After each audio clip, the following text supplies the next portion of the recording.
I missed the first few presentations with the recording, so I apologize. Okay, let's start. Yu Hao Zhang, please. Yes. Recently, I watched a video of a seminar on the Internet of Things. The Internet of Mm, Things attracted my attention. The Internet attracted my attention. Mm, Through this video, I learned what the IoT is and what influence the IoT will bring. This technology, the IoT, the Internet of Things, is the connection between things and things or people through the network. We can truly release the interconnection of all things through this technology. This technology mhm. will gradually facilitate people's life. People can enter the intelligent age. Uh, People can enter the intelligent age. Robot, robot butler, smart wares, smart homes, intelligent facility, factory intelligent medicine, and so on will gradually enter to people's life. Um, Whether the kind of scenes in the film will gradually become a reality makes me full of expectations. But coins have two sides. With the development of the intelligence of things, it will bring some problems such as Mm, uh, unemployment, unemployment caused by smart factories and divide divide, division of self-driving responsibility. These are the problems we have to consider. Although it will bring some problems, but in my opinion, the advantage outweigh disadvantage. So the development of intelligence of things is beneficial. Thank you for listening. okay, good job. Thank you very much. As I mentioned, you should try to turn on your camera next time. Let's go to Yu Zhang. Yu Zhang.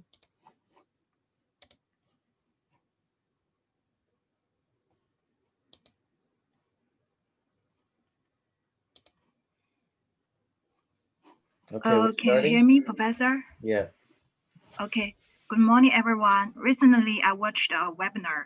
The topic of the webinar is psychology. It called Predictably Irrational by Professor Dan Ariely. Normally, I'm not interested in psychology, but Professor Ariely used many research. And this Hmm. webinar is related to economics, so I watched it and found it was interesting. Predictably irrational is just like its name. It assumes that people are irrational and predict their behavior. I would like to talk about 2 points interested me most. Mm-hmm. First, I want to talk about behavioral economic and standard economic. Many people think behavioral economic is being against the classical economic, but Professor Everly think behavioral economic is a complement. I list some of the difference between those two.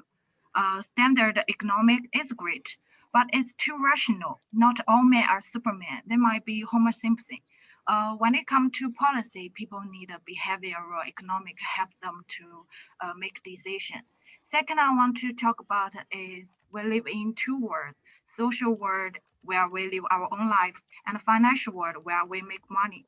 Those two worlds are perfectly fine when they were separated, but when the two words are mixing, things will be so weird. Think about that. Your mother makes your dinner and you ask her, how much should I pay you? That would be so offensive. Mm. In the webinar, Professor Everly talked so many fun experiments, combine psychology and economic. I really got a lot of inspiration. Thank you. That's all. Great job. Thank you very much. Uh, Let me just.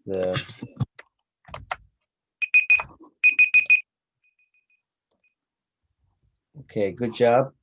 Um, let's go to Shim Debo. Shim Debo.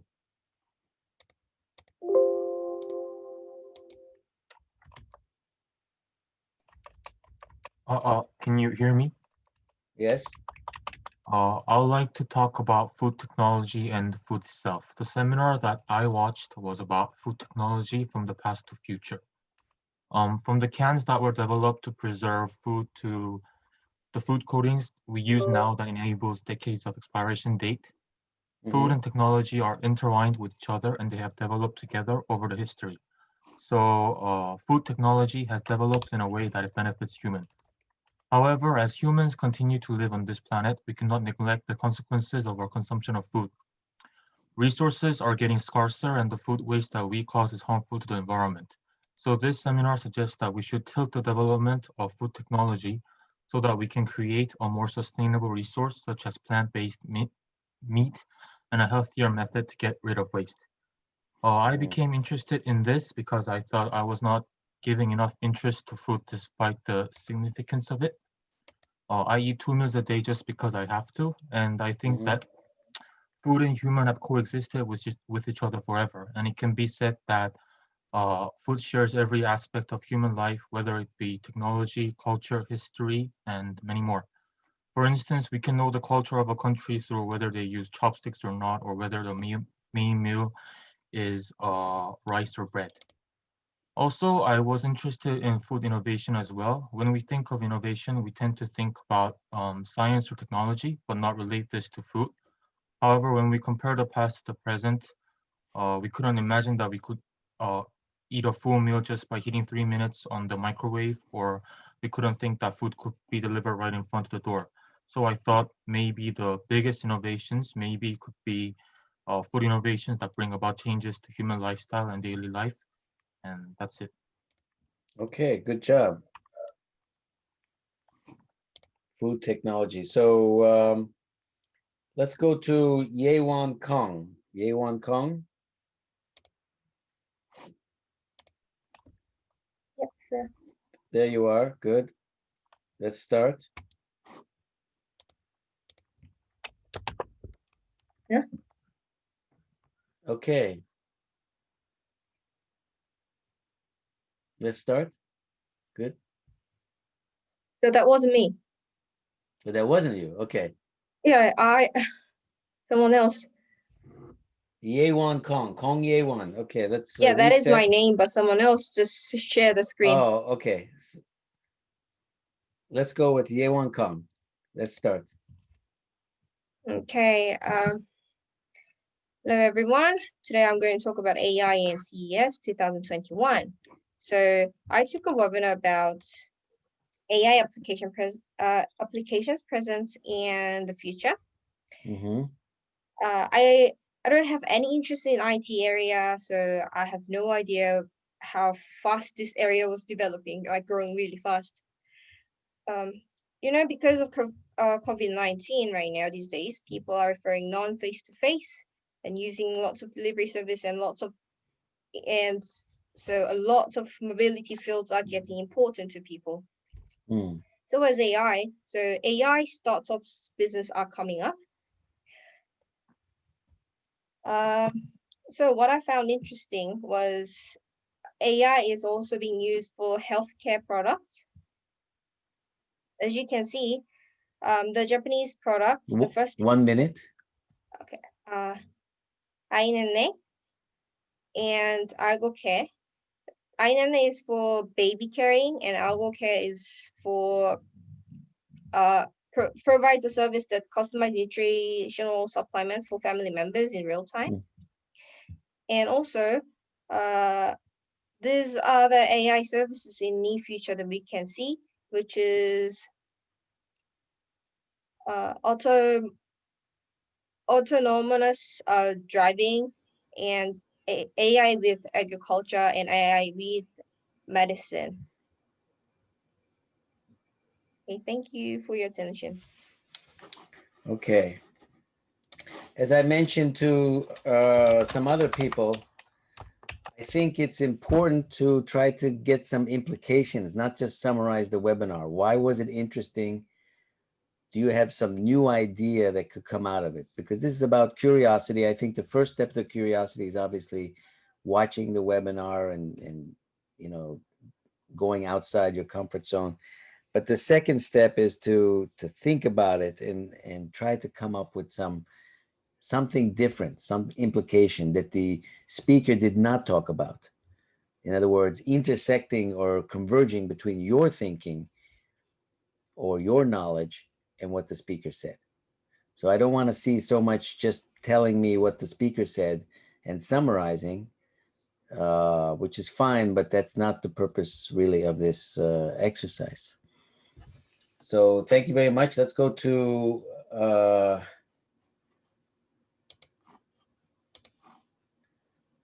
Jiao Juan, Ho Jung Hyo. Ho Jung Hyo, I don't think they are here.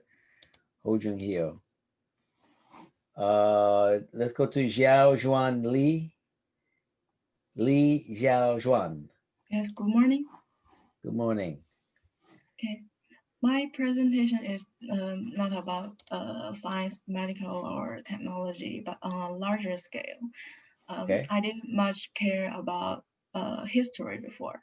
It's hard to get interested in because textbook writers may be more focused on the causes or results of those events. Because of the exam, we have to memorize a lot of things and we have to learn to analyze the meaning behind the event. However, the webinar I attended yesterday was much interesting than any history lesson I've ever studied before. For example, they introduced hand-packed emperor, a poet who was very fond of cats, the life of a very famous general, and emperor who had been a beggar, and so on. He uses a lot of pictures and interesting language to arouse people's interest and help people to memorize. And in the past, history to me is just a record of events that have happened. But now I find that history can also be very interesting. It's a nation's culture and never-ending communication between the present and the past. For example, why Confucius still deeply influence some people. A person who lived thousands of years ago not only influenced his descendants, but also many people who have their own culture. And thousands of years later, there are still more than 280 Confucius institutes around the world, which not only develop the Confucian culture, but also let more foreigners know about China. So what's the answer? Why are people still listening to Confucius? I think maybe because the Confucius institutes, how to say, many foreigners can learn Chinese Yes. here, and maybe in this process they influenced by the Confucius culture. Yes. Maybe his words, his saying. So, Yeah. so this is very interesting. Confucius Institutes are by the Chinese government to advance Chinese language and culture around the world. Yes. But they are not actually often, this is my understanding, I'm not an expert, but they're not actually that much about Confucius. They might be a little bit, but they're about language and culture generally, not about Confucius. Yes. So you might ask, why do they use that? Well, they are copying from the Germans. And Germany has what are called the Goethe Institutes. And the most famous German intellectual was Goethe. And those institutes teach German all around the world. Maybe there are 100 of them, or I don't know exactly, Goethe Institutes. But they don't talk a lot about Goethe.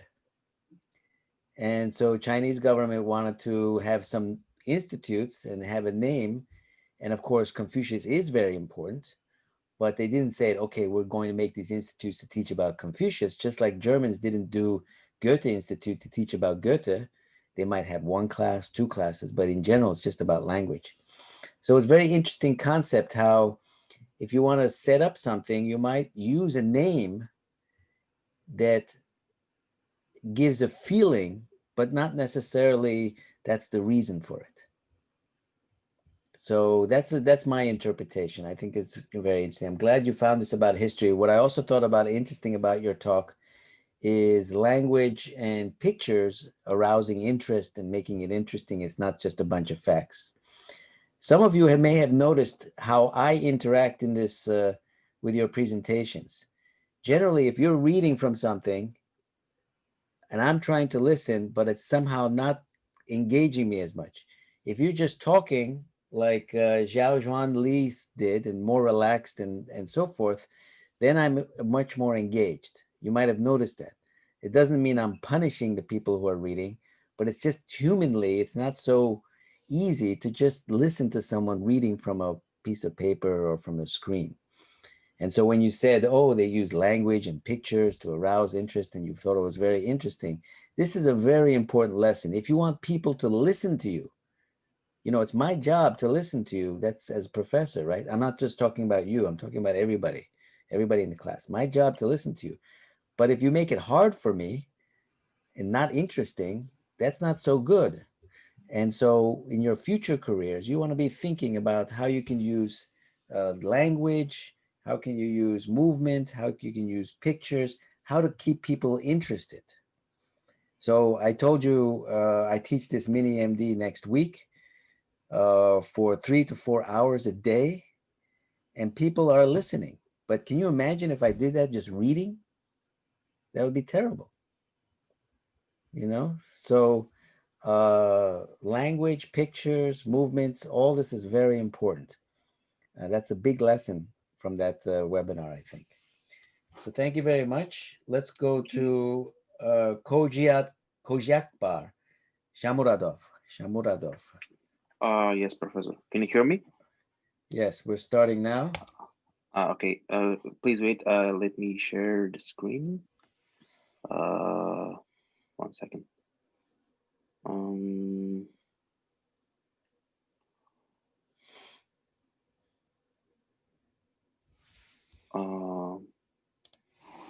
Professor, I'm sorry. Since I logged with the phone, so I'm not sure how to share the screen. Can I just continue and speak by myself? Sure. The webinar that I researched was about the architecture. So I watched the architecture on how architecture can be beneficial for human lives. So basically, through this webinar, I've learned that professor of Deakin University explains in details the technical aspects of architecture, as well as in what aspects architecture can be beneficial for us as human beings. And also he in detail discusses the term of biophilia, which means the desire of people to be the part of the nature. So have you ever noticed that whenever we feel depressed and whenever we want to to change our mood, we go somewhere like to the forest, to the ocean, or some places where we can breathe the 20 original seconds. yes, 20 seconds left. 15. Really? 10 seconds. Oh my God. So through this webinar, I've learned that sometimes innovation is not only about some new things. Innovation is about using the things that are not always new, but things that are important for human lives. So sometimes meeting people's problem can be very important and bring to many creative things, as architecture tells us. Thank you very much. Good job. Let's go to Jin Yu He. Yes, Professor. Let's start. Can you see my screen?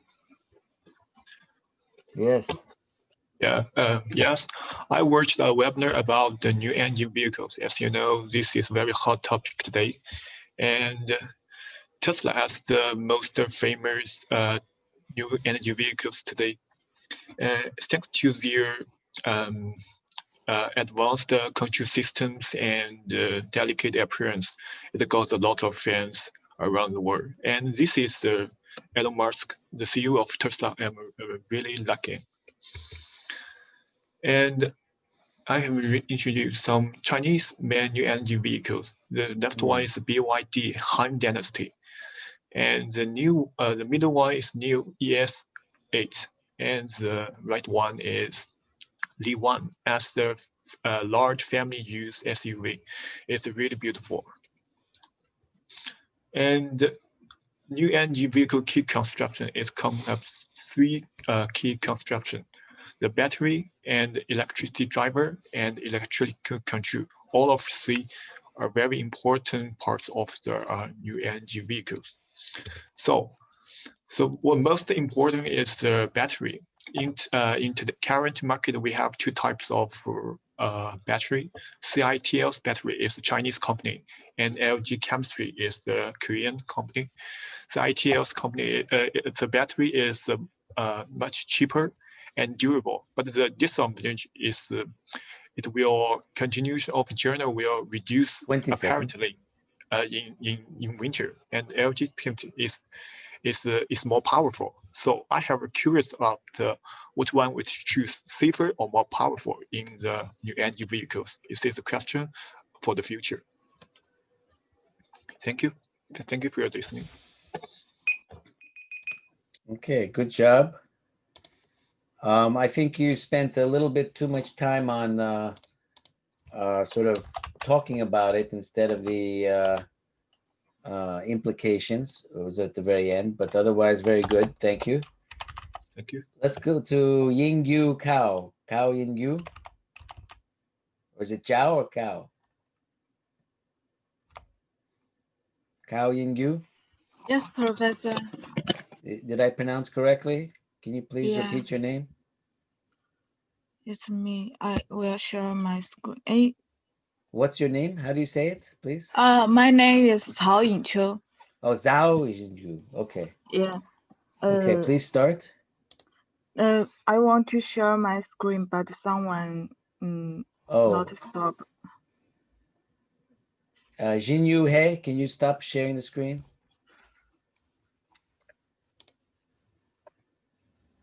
Jinyu He? I stopped. Okay. Yeah. Okay. Zhao Yingyu. Okay, I will share it.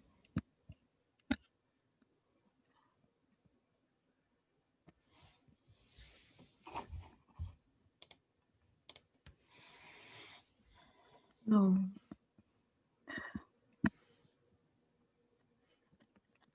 Okay, we're starting.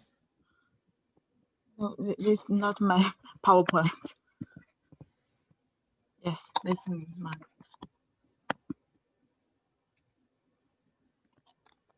Oh, this is interesting. Yeah. Hello, everyone. My name is Cao Yingqiu, and I will give a short presentation. Have you ever observed the fish, goldfish, or edible fish? I have ever observed the fish. Whenever the fish doing something, they always open their eyes. So I have some issues, why do fish always keep their eye open, and does fish not sleep? And do fish open their eyes when they are asleep? Recall that. Have you ever seen the fish close their eyes? No, fish never close their eyes, and they keep their eyes open when they are asleep. So that is because the fish have no eyelids, so their eyes cannot be closed, even they are died. In addition, fish are mile-bait and cannot see anything beyond 12 meters, but they can use the refraction of light to find the dangerous. When the dangerous close them, they can exit in advance. That's my finding and learning. Thank you very much. Oh, very interesting. Thank you very much. Also, as you know, we have eyelids, and we have to actually close our eyelids to keep the eyes wet. And of course, fish are in water, so that's not a problem. Yeah. Okay, very good. Let's go to Zhao Tong Chen. Zhao Tong Chen. Yes, Professor. Hello.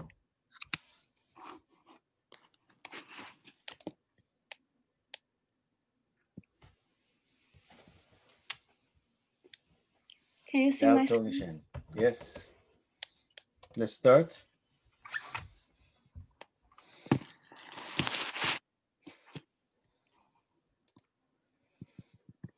Yeah.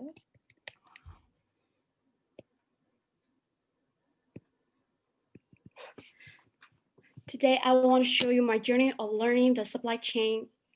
Actually, I was forced to apply this course without a better choice. At first, I really thought this course was boring. I was doing various calculations every day, and I think learning this is to be a deliverer or a postman. However, I gradually changed this view.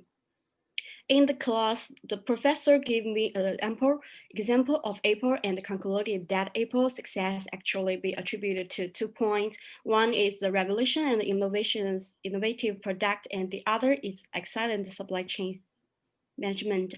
I became interested and excited. I learned a lot from it, and not only a lot of professional knowledge about the supply chain, but also applied to life. An efficient supply chain must be innovated and to seek a best solution. And an excellent person must also clarify her life direction and move forward to step by step. Thank you. Okay, good job. So that's very interesting because sometimes you look at things that are very boring, like Yeah. supply chain management, and can be very interesting. Here's an interesting aspect to this. Steve Jobs had a long relationship with Samsung. We often think of Apple and Samsung competing, but they actually also work together. And Steve Jobs visited Korea, I think in early 1990s, or it was very, very beginning. And we often think of Steve Jobs as the innovator and the Samsung is copying, but Steve Jobs learned a lot about supply chain management from the Japanese and from Samsung. So Apple was a fast follower actually of Samsung when it came to supply chain management. Of course, when it came to the smartphone, Samsung was a fast follower of Apple. So supply chain management actually is very important, kind of boring, but very important for success. So sometimes you have to look at boring things and discover new ideas. So very good. Thank you very much. Let's go to Ying Hong Wang. Wang Ying Hong. Yes, Professor, I'm here. Welcome. Okay, we're starting. Hello.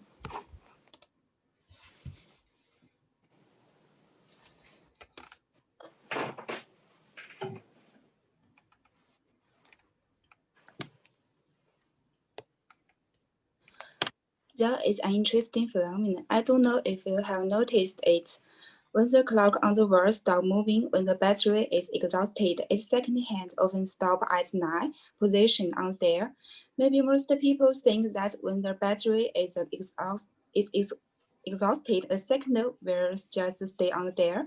And why? Because when the battery in the course clock run out and the second hand stop on there, gravity products a great reverse torque. We know that the direction of the rotation of the second hand is clockwise, so gravity will produce the largest reverse torque value. Counterclockwise is largest. Moment of gravity equals size of gravity times gravity arm. When the second hand reaches 9 on there, The distance from the fulcrum to the direction of gravity is largest. That is, gravity arm is largest, so the gravity moment is largest. So the second hand will stop at 9 on the dial. In the end, the power is out and it will be a little bit above and below 9 with a small tolerance. And that is at 9 o'clock, the separation soft is most difficult. So when the battery is almost exhausted, the second hand is most likely to stop at 9 o'clock. That's all. Thank you for listening. Oh, very interesting. So that would not be a good good system to create a random number generator or something like that. It's a systematic sort of result. Very interesting. Thank you very much. Let's go to Yu Yang. Yu Yang. Yang Yu. Hi, Professor. Okay. I want to share my screen. Please wait a minute. We're starting. Yeah. Oh, sorry.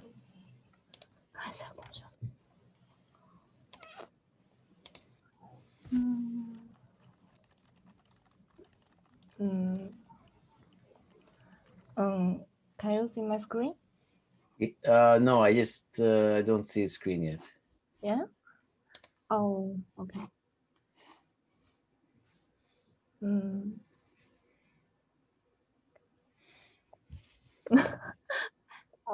Okay. Today I want to talk more about inspiration of evolution to software robots. In fact, we mentioned that the evolution theory has three factors: the environment, phenotype, and genotype. Among them, genotype and the environment affect the phenotype together. It can be seen that the direction of evolution is to adapt to the environment. The manufacture of these elements on the robot is surprising. The basic structure of all robots is the same, but in order to adapt to very complex environment, different types have evolved.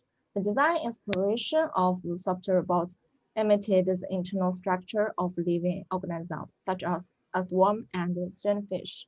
There are few or not software robots using traditional rigid materials, but flexible materials. These flexible materials exhibit the deformable properties as a software organism, allowing the robot to greatly contract the environment. By actively deforming the body of the robot, it can be better adapted to complex environment, such as the direction field. When an earthquake happens, the software robot can quickly pass the collapsed object through deformation in order to achieve the purpose of rescue. Therefore, the development of software robots can bring more possibilities. So, according to We should finish soon. Yeah. So I think the software robot is the innovative applications of evolutionary theory in balance grid. Thank you. Okay, good job. Thank you. Let's go to Jing Luo. Jing Luo. Yes, Professor. Oh, Master. Everything okay? Yes. I will share my screen. Okay, we're starting.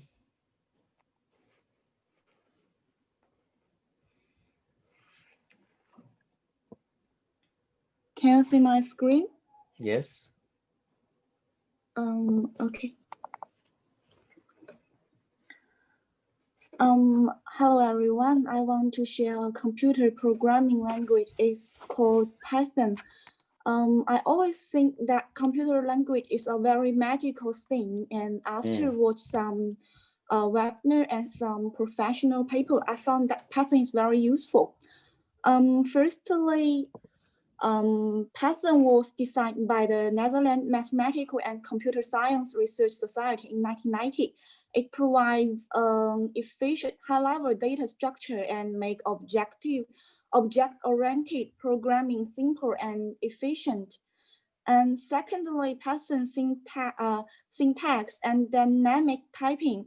Also, the nature of interpreted language make it a programming language for scripting and repeat application development on most platforms. For computer language, Python is an innovative language. It does not require repeated statements like other static languages such as C and Pascal. Nor does it often have special circumstances and accidents like the syntax of those languages. To put it simply, due to the simplicity, readability, and scalability of the Python language, more and more research institutions are using Python for scientific computing. Finally, Python is a cross-platform computer programming language. It can be used in the field of web and internet development, scientific computing and statistics, artificial intelligence, and so on. Nowadays, it has gradually been widely used in the processing of system management tasks and web programming. Finish soon. That's all. Thank you very much. Okay, thank you very much. Very nice summary. I would have liked to see more kind of implications and connections to some other ideas and your own ideas, but thank you for sharing that. Good job. Let's go to Daishun Lin. Lin Daishun. Yes.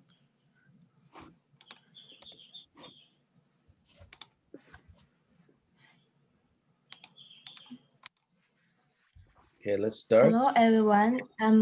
Yes. Huh? Hello everyone, I'm Linda Shen. Today I will do a presentation about how to teach children English because my English is poor. I think it's out of my area of interest. Recently, I watched a webinar about English education. In this webinar, one parent showed us a short video of their child, and I found something interesting. Firstly, even though they were both Chinese and their child was less than 2 years old, she can read the English words according to the card her parent point to. Secondly, they said that child was able to understand the simple English words long before the child could speak. When they see the word, the child can correctly point to the picture. It was so interesting. And her parents told us that they speak with her in English at home and seldom in Chinese. But what's more interesting is that the child can speak Chinese as well as English. I wonder if the environment she lives in is China. Drinking Chinese water and eating Chinese food will make her naturally speak Chinese. There are some ways for the parent to teach their child speaking with their child in English and making their child read English books, watch English cartoons, and listen to English music. In conclusion, I found that children's learning potential is really limitless. The younger the child, the better the language learning. That's my presentation. Thank you for listening. Oh, great. Thank you very much. So I can make an interesting connection. I learn a lot of languages. Actually, English is not my first language. Turkish is my first language, but English is my native language, which is interesting. I mean, that sounds weird, but that's true. And of course, I speak Korean and French, German, little Russian, and as I mentioned, Turkish. So I love to learn languages. I know Maksat does as well. And one of the key things in learning languages is curiosity and having an interest in the language. And one of the big problems in Korea, and I don't know about China as much, but definitely in Korea, is learning English in Korea is very difficult. And many people do not learn the English very well. And my assessment of the reason is that they are actually not curious about learning English. They just want to do it because they have to pass a TOEIC exam or a TOEFL exam and get a good job and so forth. And so the motivation of actually curiosity is not there. Curiosity is extremely important human emotion. One of the other students presented about that very nicely. Very important human emotion. So for children to be curious. They're one reason why they learn so well languages is they're curious about it. But as adults, we're not curious. So we don't innovate as well, and we don't learn languages as well. So there's actually an important connection between those. So all of you whose English is not a first language, you have to think like child and think about curiosity. And of course, learning that language is not just about getting the job or whatever, but about a mindset, and it will help you in being more open-minded about other things as well. And that's why I learn languages, and I want more of my students, of course, in foreign countries to speak English, not because I only speak English, but because we have to be open-minded about things. My next plan I've thought about is maybe to learn Chinese. I know it's very difficult, but I will try. Okay, that's Lin Daishun. Let's go to Chengyi Wang. Yes, Professor. Chengyi Wang. Wang Chengyi.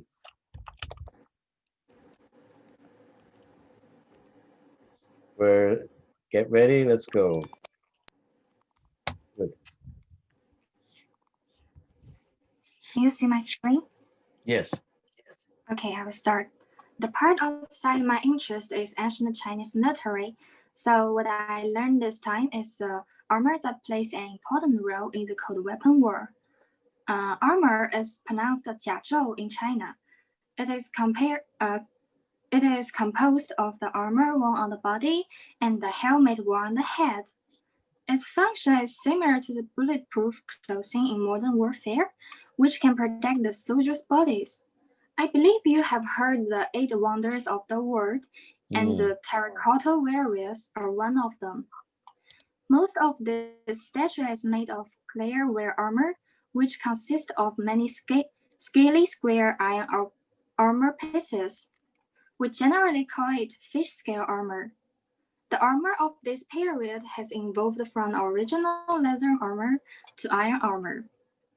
In addition, the weight of the armor is also worth mentioning. By the Song Dynasty, the weight of infantry armor had reached 30 kilograms, which was the heaviest armor in Chinese history. And in nowadays, many people in China still get together every year to put on armors and take up weapons to conduct battle exercises. That is all I want to share with you. Thank you. Very good. Thank you very much. Good job. Let's go to Yayun Zhang. Hello, Professor. Can you hear me? Yayun Zhang, yes. Okay. My topic is about new energy vehicles. As a girl, I have to admit that I don't have much interest in cars, but from the webinar that I attend, I learned a lot advantages of new energy vehicles. But from my information that I collect, what is particularly interesting to me is that the use of new energy vehicles is actually not as convenient as it might be in some ways. Take Tesla, for example. One of the great gimmicks of cars like Tesla is that they can save energy and electricity. But in fact, the operating cost is quite high and the people's use is not as convenient as they imagine due to the requirements of charging powers. And also, a lot of people before buying a Tesla might be attracted by its battery life. But from what I've seen, it's not, especially in cold weather conditions. The battery life is far from what it should be. And what I've learned is that although the new energy vehicle is a great innovation of the car in the process of scientific and technological development, we still need to make some improvements to on some aspects of it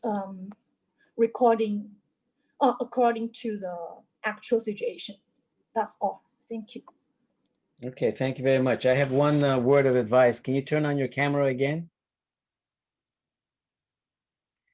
So we cannot, during the whole presentation, we only saw your mouth. So just this is a word of advice. You should make sure that people can see your eyes and you're looking at them. It's Okay. actually, you know, if you're just looking at the neck, it's very strange. Okay, sorry. That's okay. But this is advice for future. If you have a job interview, things like that, right? Make sure you try to see the face. Okay, good.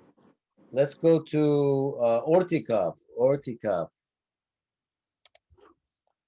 Golubjon. Ortikov Yes, Professor, Golubjon. can you hear me? Ready? Let's go. Let's Yes. start. Since a long time, I've been curious about the quantum computers, Oh, and uh, several days ago, I watched the webinar about the quantum computers, and in order to explore myself, in order to explore the area for myself. As I learned, first of all, let me define the differences between our regular computers, is quantum computers.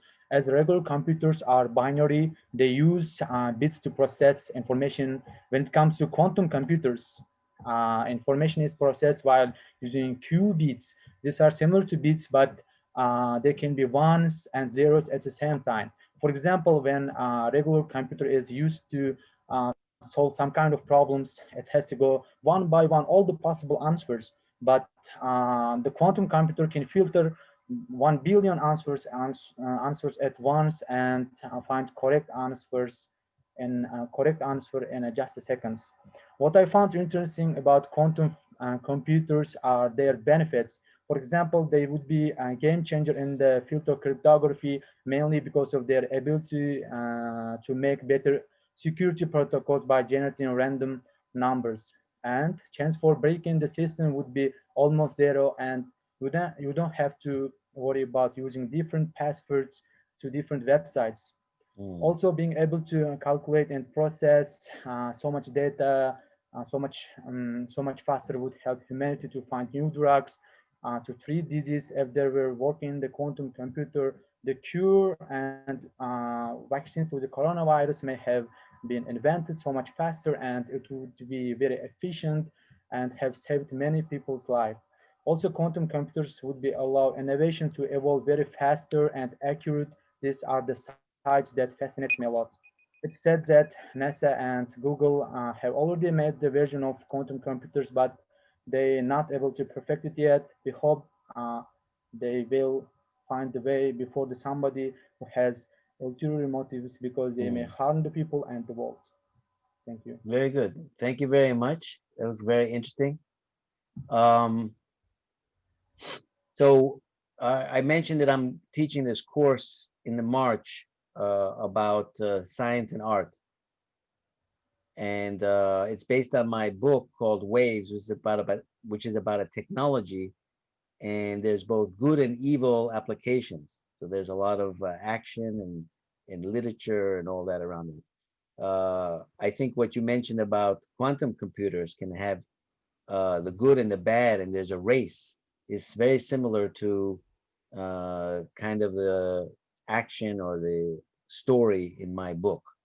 So somebody needs to write a book about quantum computing, but not just a technical book, but something about the whole social dimension and the human dimensions. Okay, very good. We have two more people. Good job. As you know, it's not very easy for 40 people to talk, but we did it. Juru Qui Juru.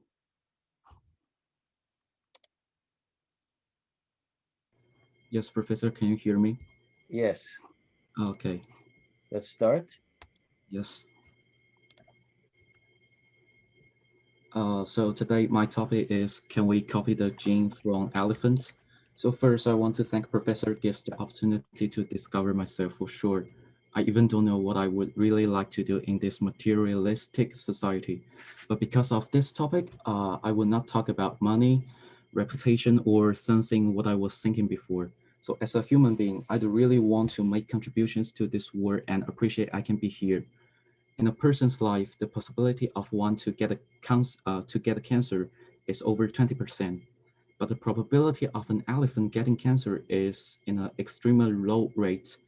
So as the normal thinking, the times of cells division in elephant are much more than human beings because the size of body. But what makes the difference? The answer is gene. So there is one anti-ox gene called TP53, and P53 protein is produced by TP53. This protein can help DNA repairing. What's more, P53 can also induce abnormal cells to kill themselves, which means cancer cell will not exist in elephant's body. There is only one pair of TP53 gene in a man's body, but 20 pairs in an elephant. So what my curiosity about is, can we make connections with the treatment of cancer? Is there one day that people can prevent cancer by getting vaccinated, that people can suffer less pain from cancer? So this research also makes me feel more interest in medical and biology. That's all. Thank you to having you. Okay, this is great. Very good job. This was a good example of the bio inspired, and you were thinking about applications. Elephants have nothing to do. If you're a cancer researcher, and why should you study elephants and whatever? But we can learn a lot. So that was very good. Now, Maksat gave a webinar on COVID, and he mentioned about DNA vaccines. That's not correct, actually. They're RNA vaccines, by the way, Maksat. And the RNA vaccines create RNA, and I talk about this in the mini MD and all that, of course, which creates proteins. But DNA vaccines could be dangerous because they can incorporate in the body. So hepatitis, herpes, they can stay a long time. So the Moderna and Pfizer are RNA vaccines, so they don't have that risk of getting in the body into the DNA. They just RNA and they produce protein. So if you could produce an RNA vaccine for cancer, not a DNA vaccine, but RNA vaccine, you might take it every 6 months and it produces extra of this protein, but it's not integrated into the body like we talked about, like hepatitis or something can be very dangerous until we learn more. But the RNA vaccine is going to go away. In fact, it's so unstable, they have to do the freezing, as you know, the cold chain and everything. So RNA, impossible. Is it me? I mean, so it means that it is impossible to have an RNA vaccine. No, RNA vaccine may be possible. That's what I'm saying, but it's okay. It's safer than a DNA vaccine. That's what I'm saying. Okay, thank you, So Professor. anyway, that's a very interesting possibility. Yeah. Let's go with Zhang Yuning. Zhang Yuning. Okay, can you hear Last me? one. Yes. Okay, so hey guys, the webinar I chose is object detection and image classification algorithms. What inspired me was the discussion we had at the first time about the online classes. So basically, this technology is a tool for tracking the specific object and test the object with algorithm. In our daily life, when we try to log one website, there's always a verification process, like please choose pictures, have buses or something on it. Yeah. And this technology imposed this function on devices. With this function, camera will catch every movement of the pointed object and even predict next step of it. In other words, I think for us, if this technology can be mature in the future, it will be like a golden detector and bring us anything we want to search in front of us. And also about the utility of this technology, it's various, and I'll just mention one related with my daily routine. And in my perception, this technology would be useful if the pandemic keeps influencing people's work or school life. Through the camera, if the attitudes towards everyone could be examined, the quality of online meeting will increase obviously, and other utilities are useful as well. And there are numerous algorithm codes are used to finish one searching objective. But for me, literally, I have no interest on math or IT things. I was like almost fall asleep twice when the meeting was going on. And yes. What really interesting me, and I think it's good to learn, is through this toy, we can analyze lots of reasonable but most overlooked aspects in our daily life. I mean, like, it's fascinating that boring data and algorithms can capture a tiny detail in a split second and give meaning to that detail. And I also realized that humanity brings significance to technology. There's kind of like interdependent relationship between them. And thanks for listening. That's great. So I was thinking, now that we're finished for today, that we could use your technology suggestion, and this is, I think, what you were implying, is that it watches everybody's face, and when it detects people getting bored, it can give a signal and say, maybe we need to have a break, or maybe I need to talk more interesting or say a joke or something like that. So that's very interesting. I think that's right, because obviously the online experience is different and challenging. And so if we can have some technological tools to give more of the feedback that we would normally get in a live class. So that's great. It's almost 7:40 and I'm sorry that we had to give such short time, but you can tell I calculated this very carefully and made sure that we can cover everybody in this session, and we did, thanks to you. We didn't have too many glitches. I think we all learned a lot from this, content-wise. We also learned about the best ways to give presentations. I suggest next time some of you don't read from the presentation, or it's inevitable that the listeners will get bored, and that's not what you want. So try not to just read. Many of you did not, some of you did. Make sure your camera is on, even if you're sharing the screen. These are best practices. Make sure your camera is not focused, on the useless part of the scene. It should be your face in the camera. You don't necessarily have to be right in the middle. So, I actually do on purpose. I do sometimes to the side, because if I'm always in the middle talking blah, blah, blah, blah, blah, it can be boring. So I actually do this on purpose as well.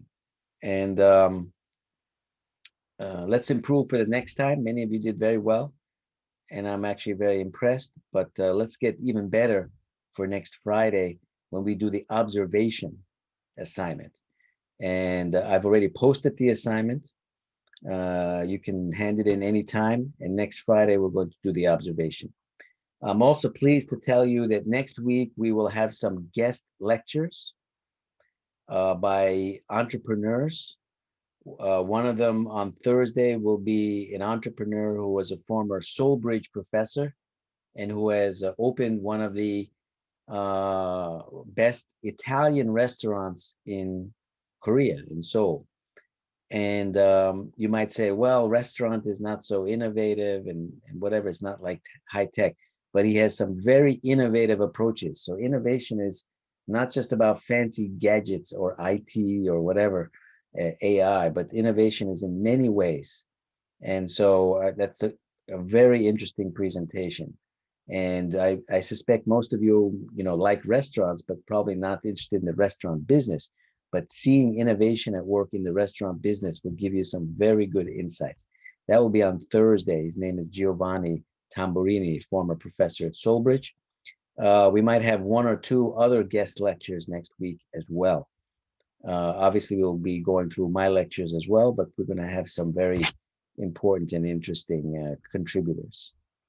So before we end, any questions?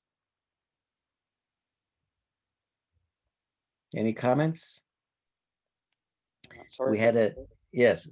Yeah, so will you deduct some points for for not turning on the camera, because some students didn't turn on, including me. I didn't really deduct points. My grading is a little bit more of an overall sense. Oh yeah. So I'm not like saying, oh, they didn't turn on the camera, it's bad. But if you're reading from a text, if you're, don't have the camera on, it's not interesting, you don't have any kind of implications, you just summarized the webinar and didn't give any interesting thoughts, like additional thoughts, you're not going to get a good grade. But if you did a lot of good things and you didn't turn on the camera, maybe that's not going to affect it so much. This is more for your benefit, because I can listen for 2 minutes, but if your camera is off and you're reading from a text and you're doing something for 30 minutes, you're not going to be selected to give TED Talks. you're not going to get your job. You're not going to get a promotion. You know, this is not just about my grade. This is about your future career. So I'm just giving you advice. Thank you, Professor. Sorry for that. That was like a so quick Yeah, presentation. yeah. Well, 2 you minutes. just have to, that's part of learning. Yeah. Thank you so Okay. But for everybody, this is a good opportunity, as I said, not just for the grade, not just about curiosity, but use this opportunity to perfect your online presentation skills. Almost all of you will have some online job interviews. Do you want to get the job or you don't want to get the job? So you want to do, you know, a good interview, and I'm giving you advice for that. And believe me, people will be making judgments in 2 minutes. So this exercise to give a 2-minute presentation is very important. You might have a 30-minute interview but they're probably going to make their judgments, you know, very soon in a short time. So I don't want to make you nervous, but I want you to be comfortable with this concept. Knowledge is power. If you don't know this, then, you know, it won't be as good. Okay, see you everybody. Have a good weekend. We had a very intense week. I've enjoyed our discussions. Let's keep it up. And if I have an assignment for Monday morning, I'll post it later today. You know, short assignment. Pre-lecture question.